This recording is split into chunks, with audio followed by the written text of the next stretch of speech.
couple of weeks ago, internationally renowned cognitive athlete Kirsten Gillibrand, also U.S. Senator, announced to the world that everything is infrastructure, presumably even her. Bridge abutment, we're saying. Well, Sandy Cortez saw this and thought, I need my own big idea. And so she came up with one, and here it is. According to Congresswoman Cortez, everything is climate change.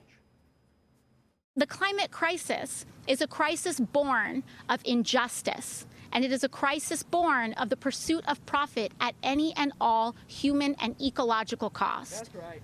Which means that we must recognize in legislation that the trampling of indigenous rights is a cause of climate change.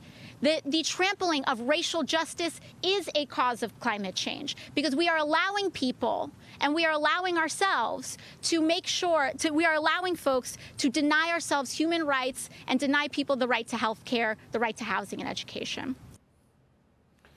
So obviously the worst thing we ever did in this country was give bachelor's degrees to dumb people, especially dumb aggressive people. That's what you get.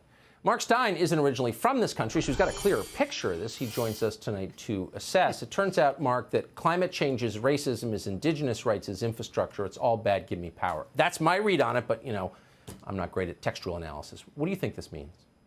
Yeah, everything is infrastructure. Infrastructure is climate change. Climate change is racism.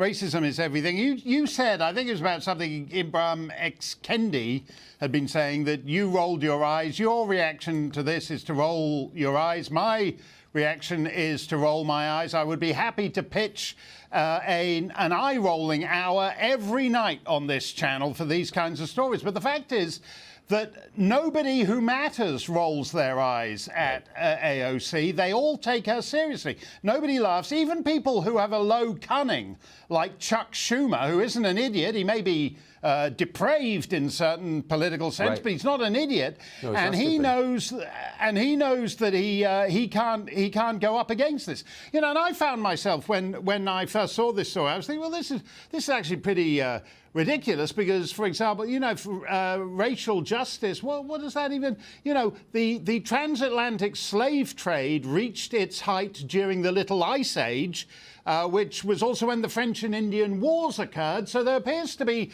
no correlation at all between racism and climate change, between indigenous rights. And then I thought, what the hell am I doing? This is rubbish. This is supposed to be...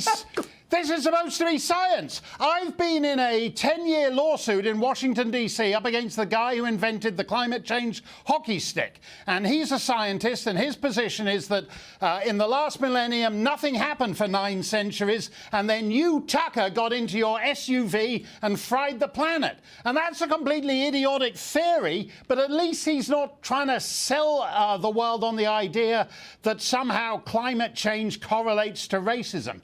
When you get to this stage, it's not long before the planes start dropping out of the skies, because people are going to be, well, we need to hire some pilots who recognize the racial injustice in flying planes. This is, if everything is racism, nothing is racism. If everything is infrastructure, nothing is infrastructure. Infrastructure is racism, and racism is climate change. That is all ye know and all ye need to know. They're destroying any incentive for anyone to engage in reason or measured debate. All they do is scream things that are demonstrably untrue, and it works. So maybe we should just respond. Every time someone says something we don't like, just scream, "You're a criminal, you belong in jail." And just repeat that long enough, and maybe it'll come true. I mean, who wants to live in a place like that, where that's the level of public conversation? Well, exactly. And I said that, you laugh at this and I laugh at this. Do you know the people who really laugh at this?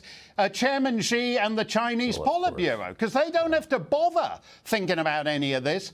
And it frees up all the remarkable amount of time to talk about something important and something true.